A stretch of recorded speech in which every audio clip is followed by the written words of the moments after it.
It's incredible when you think about what God requires of us, what Christ requires of a Christian. Well, let's continue on in Matthew 6 and verse 1. Let's look at some more examples here. He says, take heed that you do not your alms before men. And he's talking about giving here. That is, when you give, to be seen of them. Otherwise, you have no reward of your Father which is in heaven. Verse 2, therefore, when you do your alms, that is, when you do your giving, do not sound a trump before thee, as the hypocrites do in the synagogue and in the streets, that they may have glory of men. Verily I say unto you, they have their reward. This is a fascinating scripture. I imagine some of the Pharisees, when they gave their money into the temple, they actually had someone go along behind them and blow a horn. And then here's this self-righteous person dropping in coins, gold coins or whatever.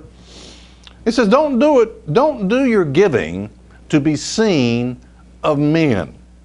Now in our society, this happens all the time. I mean, they make plaques of people that have donated hundreds of thousands, millions of dollars, whatever. I mean, they got their name on a plaque or their name on a brick or their name, whatever. I mean, we do things to be seen. The most natural thing is to want recognition, especially when you give, when you're generous. You want a pat on the back. You want someone to recognize you. That's the most natural thing in the world, to want that recognition.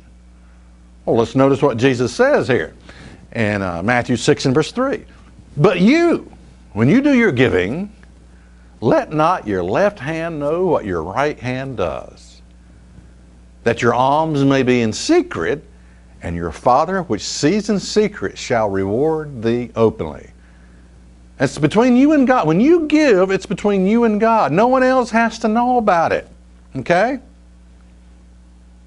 God calls us to do not what comes natural, but unnatural acts. I mean, this is fascinating when you think about it, when you're able to wrap your mind around this.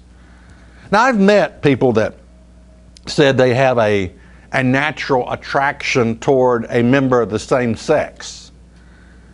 And they say, well, I just can't help myself because I've got this natural attraction toward this member, this another man or another woman or whatever. I can't help myself. And yet, Christ comes along and says, look, I don't want you to do what comes natural. I don't want you to, because, I mean, any dead fish can float downstream. If it feels good, do it. No, Christ says, I don't want you to do that. I want you to do what doesn't. I want you to perform unnatural acts. And when you think about, I mean, as far as the gay community is concerned, if you just follow what comes natural, if you just follow this natural attraction toward another member of the same sex, well, eventually you're talking about the extinction of the whole gay community because they can't reproduce themselves. I mean, they can't reproduce. So where does this natural attraction where does this natural attraction leave you? Well, it leaves you dead eventually.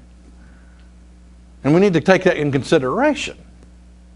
You can't just follow what comes natural, especially if you're a Christian. If you're a Christian, Christ says, I don't want you to do what comes natural.